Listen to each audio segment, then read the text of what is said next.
दोस्तों, आप देख रहे हैं नया इनकलाब टीवी न्यूज़।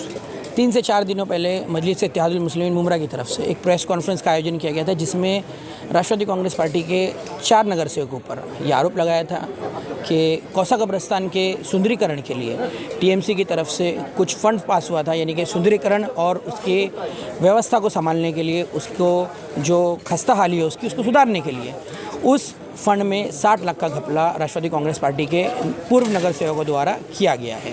इसी चीज़ का जवाब देने के लिए राष्ट्रवादी कांग्रेस पार्टी की तरफ से आज एक प्रेस कॉन्फ्रेंस का आयोजन किया गया, जिसमें पूर्व नगर सेवक सिराज डोंगरे साहब और अब्दुल अजीज़ बाटा जनाब ज़फ़र नुमानी साहब ने इस चीज़ का जवाब दिया है। उनका कहना था कि टीएमसी के जो कागजात हैं, जो उनके डॉक्यूमेंट्स हैं, वो सबूत वो मीडिया के सामने पेश कर रहे हैं, जिसमें देखा जा सकता है कि पूरी बात को सही तौर से नहीं बताया गया, बल्कि उस बात को वाइटनर मारकर छुपा दिया गया है, जिसके ज़रिए सही बात पता नहीं चली है। उनका कहना था कि ये जो फ़ंड आया था, ये कब्रिस्तान और उसके आसपास की जगहों को सुधारने के लिए आया था, जिसमें सुधार भी किया गया है। मीडिया से बातचीत करते हुए अब्दुल अजीज़ शेख उर्फ अजीज़ बाटा का कहना था कि जिस तरह से टीएमसी के डॉक्यूमेंट्स में छेड़छाड़ की गई है, उसको देखते हुए वो मुमरा पुलिस स्टेशन जाएंगे और इसके खिलाफ अपनी एफआईआर दर्ज कराएंगे। आज आपने एक प्रेस कॉन्फ्रेंस बुलाई है, हम तमाम पत्रकार यहाँ पर मौजूद है। क्या मुद्दा है प्रेस कॉन्फ्रेंस बुलाने का? क्या बातें आप उजागर करना चाहते हैं? अस्सलाम वालेकुम। असल मुद्दा जो है वो ये है कि आज तक हम पे कोई भी किसी तरह का भ्रष्टाचार का इल्जाम नहीं लगा था ये 15 साल में। नहीं, हम पर यानी किस पर? ये प्रभाग पर, प्रभाग पर अजीज भाई मेरे साथ में 2 बार रहे, हफीजा नाइक तीसरी बार है, जफर भाई भी साथ में। तो ये हमारे पर कभी इस तरह का भ्रष्टाचार का कम से कम कोई आरोप नहीं लगाया। पहली बार जो है कुछ लोगों ने, जैसा एमआईएम के जो अध्यक्ष है और वो पूरा उनका एक ग्रुप है, जावेद भाई हमारे सिद्दीकी साहब, उन्होंने जो है माहिती अधिकार के अंदर ये सारी चीजें पेपर कॉर्पोरेशन से लेके आए और प्रेस कॉन्फ्रेंस के जरिए लोगों तक, लाखों लोगों तक ये बात पहुंचाए कि वार्ड 30 में, ये प्रभाग नंबर 30 में ये नगर सेवकों ने बहुत बड़ा घपला किए है। इन्होंने 2 बार 29 लाख रुपए लेकर जगह पर कोई काम नहीं किए और वो पूरा पैसा इन्होंने मिल बांट के खा गए, जिसके अंदर जो है बहुत ही अच्छे लोग जो है हमारे मस्जिद ट्रस्ट के, कब्रिस्तान ट्रस्ट के, उन लोगों को भी उन्होंने इसमें भ्रष्टाचार में हमारे साथ पे खींच लिया है। ऐसा उनका आरोप है कि ये सारे लोग भ्रष्टाचारी है और हमने जो वो पैसा खा गए। हाल ही में कौसा कब्रिस्तान में 60 लाख रुपए खर्च किए गए, मगर वो खर्च नहीं हुए, वो आप लोग खा गए। ये जो एमआईएम ने एक प्रेस कॉन्फ्रेंस लेके इल्जाम लगाया था, आप उसी पर बोल रहे हैं। जी, पब्लिक को ये बता रहे कि सबूत के साथ आए हम। हाँ, पब्लिक को ये बता रहे कि हम सबूत के साथ में आए। ये देख रही, ये माहिती का अधिकार जो क्या बोलेंगे इसको, आरटीआई के अंदर ये सारी चीजें लेके आए। ठीक है, लोगों को बताए, उन्होंने बगैर किसी तहकीक के, बगैर किसी, उनको तो कुछ पता नहीं है और मेरे ख्याल से नजरें भी उनकी बहुत कमजोर है, या कम से कम पढ़ ही लेते तो इतनी बड़ी हिम्मत नहीं करते। जैसा कि और मामलात में कई सालों से सुन रहे, सिर्फ चीख पुकार कर रहे हैं, कोई एविडेंस लेके आज तक अवाम के सामने आई नहीं। इसमें भ्रष्टाचार, उसमें भ्रष्टाचार। अरे भाई, वो राइट ऑफ इंफॉर्मेशन का आपको हक है, आपको राइट दिया है, उसके अंदर जाके सही मालूमात लेकर उसका अध्ययन करें, उसको पढ़े समझे, उसके बाद में लोगों तक आए। मगर ये नदीरों वाला काम करते हैं कि कोई चीज मिल गई, जैसे कहते हैं कि कौवा कान ले गए, बस उसके पीछे भागते रहते हैं। और अब इससे अंदाजा लगा, मैं खास करके लोगों से कहूंगा कि किन लोगों को आप लोग नेता और क्या मानते हैं,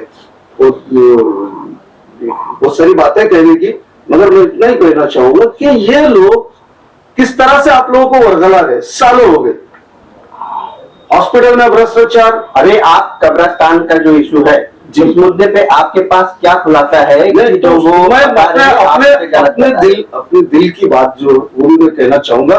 जब उन्होंने इल्जाम लगाए तो मैं ये भी कहना चाहूंगा साथ साथ कि सारे भ्रष्टाचार के मामले जो है, इन्होंने जो आरोप लगाए हैं, ये एक मुद्दे पर, ये सारे जो है अवाम के सामने अगर ये एक मुद्दा आता है तो अवाम ही फैसला करेंगे कि ये किस तरह से उनको वर्गला रहे हैं, किस तरह से लोगों के खिलाफ, जिन्होंने, जिनका भ्रष्टाचार और जिनका कोई संबंध नहीं कभी आया, 18 सालों में, 15 सालों में, उन लोगों के ऊपर ये किस तरह से इल्जाम लगाते हैं। आप सिर्फ फर्ज कर लीजिए कि जब ये बात ऐसी है तो इनके सारे इल्जाम का क्या हाल है। इस इल्जाम पे क्या कहना है? इस सिलसिले में मैं सिर्फ इतना कहूंगा कि इन्होंने जो पेपर लाए, जिनसे ले आए उसी ऑफिस से हम लोग भी लाए। अच्छा, तो आप ये देखिए कि इसके ऊपर अगर ये इसमें दिखेगा तो बताइए।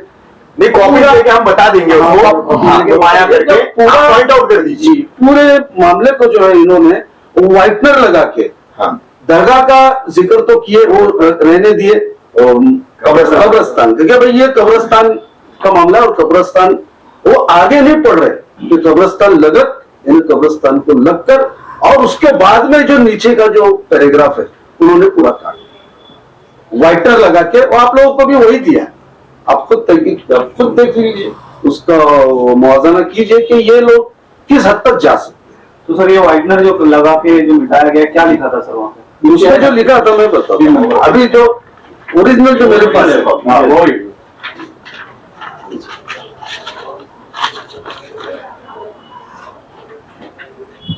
प्रभाग क्रमांक 30 मधील कौसा सुन्नी कब्रस्तान लगत तनवर नगर परिसरात सीसी पायवट करने।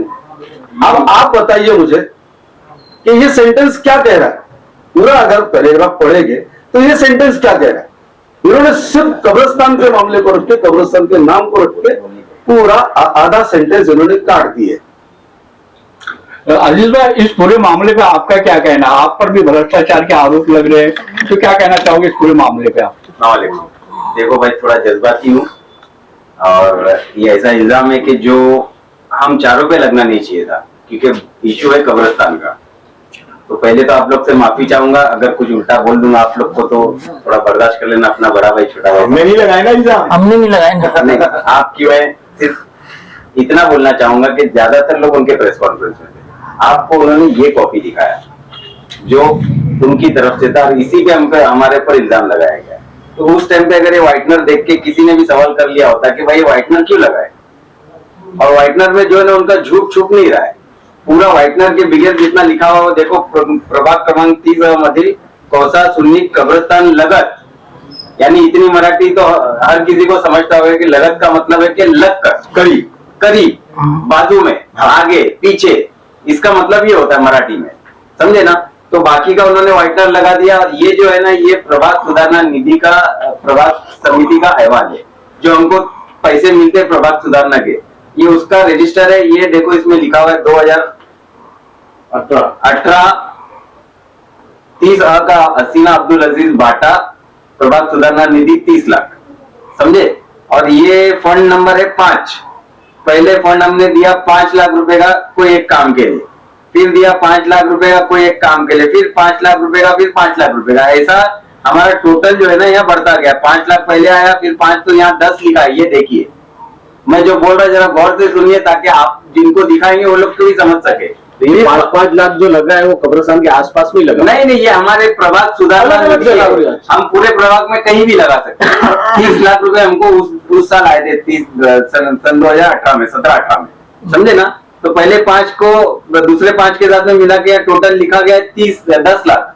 फिर तीसरी फाइल थी 5 लाख की, तो टोटल लिखा गया 15 लाख। फिर चौथी फाइल थी 5 लाख की, टोटल लिखा गया 20 लाख। और ये 5वीं फाइल है 9,99,700 की, और टोटल हुआ है 29,99,700। हमको फंड 9 लाख की जो अमाउंट है ये दिया गया था आसपास के काम के लिए। नाम है उसका, आसपास के काम के लिए नाम है। ये आप लोग को और लोगों को वर्गलाने के लिए इन्होंने व्हाइटनर लगाया है यहाँ पे। ये ओरिजिनल कॉपी है, समझे ना, जिसमें लिखा हुआ है प्रभाग क्रमांक 30 मदिल कौसा सुन्नी कब्रिस्तान लगत। यहाँ तक के आपको दिखाया गया, लोगों को दिखाया गया। उसके आगे लिखा है तनवर नगर परिसरात सीसी पायवट करने। ये काम हमने पैराग्राफ काट दिया। हाँ, ये पैराग्राफ इन्होंने काट दिया। ये काम था 9,99,700 रुपए का। ये काम हमने किया था वो पाकिजा टावर से लेके रोड तक का पूरा जो रोड है उसको हमने पीसीसी किया था, यानी कंक्रीट का रोड उनके गेट तक के किया था, मेन रोड से वहां तक के, समझे ना। अब ये 29,99,700 हो गया पूरा टोटल। हमको फंड आया था 30 लाख का। ये उसका टोटल अकाउंट है। ये अकाउंट रजिस्टर है प्रभात समिति का, समझे ना। तो हमने जो उस साल खर्चा किया, जो हमको फंड आया था, वो फंड का डिटेल है। और आप लोगों को इन्होंने खाली ये ऊपर की लाइन दिखाया, वही लाइन को मैच करते हुए यहाँ लिखा है 29,99,700। आप लोग को बोल दिया। और फिर माजरत के साथ बोलूंगा कि आप लोगों ने ये देखा नहीं कि ऊपर से क्या आ रहा है ना। अगर ये सवाल करते हुए ठीक है, ये फाइल नंबर 5 है, 29 लाख यहाँ पे थे, 20 लाख का है, 15 लाख का है, 10 लाख का है, 5 लाख का है। ये अगर आप पूछ लिए होते ना तो वहीं पे उसके पसीने छूट जाते, क्योंकि जो एक तो वो है इतनी फिक्र से माहिती निकाला है, उसको उस टाइम पे फिक्र नहीं हुई जब उससे किसी मासूम बच्ची के ऊपर गोली चलाया। दूसरा है मोबाइल चोरों का सरदार, समझे ना। ऐसे लोग अभी हमारे ऊपर इल्जाम लगाएंगे भ्रष्टाचार। कौन है मासूम बच्ची पर गोली चलाने वाला? जो भी है, आप लोग ज्यादा समझदार है, आप लोग ये बात को समझ लो जो मैं बोल रहा हूँ। ये और ये एक बहुत बड़ी चौंकाने वाली बात बोली अजीज भाई आपने, मोबाइल चोरों का सरदार। जो कौन है? जितने लोगों में जितने लोग खड़े थे हमारे खिलाफ, उनमें ये 2 कैरेक्टर मौजूद थे। लेकिन अजीज भाई आवाम को भी तो पता चलना चाहिए ना। मेरी बात सुनिए, ये आप लोगों के जरिए मैं बोल रहा हूँ कि ये इन्होंने जो है ना सरकारी पेपर है, थाने महानगर पालिका भी सरकारी संस्था है, समझे ना। उस पेपर में इन्होंने फोड़ा खाड़ी किया है और हम लोगों को बदनाम करने की कोशिश किया है। अब हम पुलिस स्टेशन जा रहे हैं और इसके ऊपर एफआईआर करने की पूरी तरह से मांग नहीं करेंगे, करने तक के वहां से उठेंगे नहीं, क्योंकि हमारे पास एविडेंस है फिजिकल। गवाह तो आप है, आपको वहीं से। और आप लोग से बड़ा शाहिद कौन है? आप लोग के पास भी ये डॉक्यूमेंट है, उनकी दी हुई कॉपी है, हमारी। अजीज भाई आरोप प्रत्यारोप अपनी जगह, लेकिन जो कब्रिस्तान की, कौसा कब्रिस्तान की जो बात वो कर रहे हैं, जो जरूरत है वहाँ की, वो तो जेन्युइन है ना। मिट्टी की क्या जरूरत है? अभी जैसे कल ही एक खबर में हमने देखा कि वो कह रहे हैं मिट्टी की जरूरत है, मिट्टी बराबर से बॉडीज को गला नहीं रही है। और ये भी कहा उन्होंने कि वहाँ पे यानी कि कोई नगर सेवक वगैरह उस पर ध्यान नहीं दे रहा है। इसमें क्या कहेंगे आप? सर एक्चुअली 2019 के अंदर कब्रिस्तान बंद हो गया था। ये कहती है कि 6 महीने के अंदर कब्रिस्तान का मिट्टी का जो भी काम है, बॉडी प्रॉपर डिस्पोज नहीं हो रही, इसके लिए 6 महीने के लिए बंद हो गया।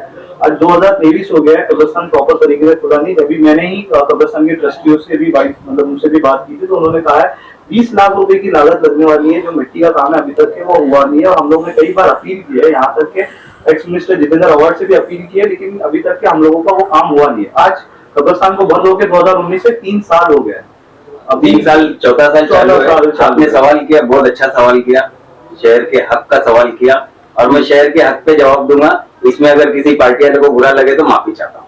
ओके, सब पत्रकार है यहाँ पे, कोई पार्टी नहीं, पार्टी वाले भी हम लोग में से मौजूद है ना, तो माफी चाहता हूँ उसके लिए।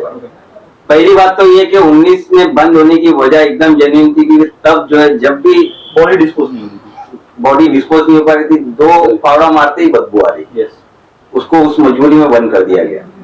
ऐसे तैसे हालात में एक नया कब्रिस्तान शुरू हुआ, यहाँ का लोड जो है ना कम हो गया, समझे। अब जो है ना ये लोग जो है ना सिलेक्टेड काम कर रहे हैं। कौसा कब्रिस्तान के जो लोग है वो ये चाह रहे कि भाई इसकी मट्टी वापिस से वैसी निशान ना मारे, इसलिए जो है ना सिलेक्टेड, जैसे इसी इलाके के ये गांव का जो हमारा एरिया पड़ता है अलमाज से इधर तक के, कंपाउंड से इधर तक के, इधर की जो भी मैयतें आती है उनको पहला प्रेफरेंस देते। अगर इसके अलावा किसी का आता है तो किसी ने, हमने रिक्वेस्ट कर दिया, कभी रफीक भाई ने रिक्वेस्ट कर दिया, कर दिया। ये तरीके से अभी लोग कब्रिस्तान हैंडल कर रहे हैं। एक कब्रिस्तान 3 एकड़ में हमको मिल चुका है। उसकी जो भी शिकायतें थी तकरीबन खत्म होने पाई है। पहले दलदल था, ये था, वो था, सबसे पहले इसको एक्सपोज करने वाला मैं, जिसकी वजह से मेरी सीट खतरे में आई, मेरी पार्टी में पोजीशन खतरे में आई, लेकिन मैंने उसका कोई वो नहीं करते हुए मैंने उस चीज को एक्सपोज किया, ये सोच के कि दूसरे दिन पूरा मुमरा कोसा उमड़ आएगा। मैंने एक स्कैंडल ओपन किया था कि भाई दलदल में हम लोग को कब्रिस्तान मिल रहा है। लाइव जाके मैंने वहां पे से गटर का पानी निकाल के दिखाया था। तो मेरी ये सोच थी कि भाई दूसरे दिन मुमरा कोसा के हजारों लाखों लोग वहां के खड़े रहेंगे, हमको नहीं मांगता है, तो प्रशासन मजबूर होकर उसको कैंसिल करता। लेकिन कहीं ना कहीं हमारे लोगों में भी ये चीज की कमी है, सुस्तापन है। दूसरे दिन सुबह 8:30 बजे जाके मैं कुर्सी डाल के बैठा था, 11 बजे तक के तपती धूप जब सर पे नहीं आई ना, एक बंदा नहीं आया। रफीक भाई वहां से राउंड मारते हुए गए थे। मैं नाम लेके बोल रहा हूँ कि एक ही आदमी थे, लेकिन इनके भी समझ में नहीं आया था कि मैं वहां क्यों बैठा हूँ। जो भी हुआ था एक दिन पहले हो चुका था, ये वहां से निकल गए। इन्होंने मेरे को हाथ दिखाया, मैंने इनको हाथ दिखाया, कोई नहीं आया। यानी शहर की फिक्र बाद में जो यानी MIM के पार्टी के लोग कर रहे, और भी फिक्रमंद कमेटी के लोग कर रहे और बड़े बड़े पर्सनालिटी कर रहे, उस वक्त अगर ये सबके सब जमा होकर वहां खड़े हो जाते ना, तो आज ये हाल नहीं होता। लेकिन हम ईमान वाले हैं, जो अल्लाह को मंजूर वही होना है। इस पर हमारा ईमान है कि नहीं है?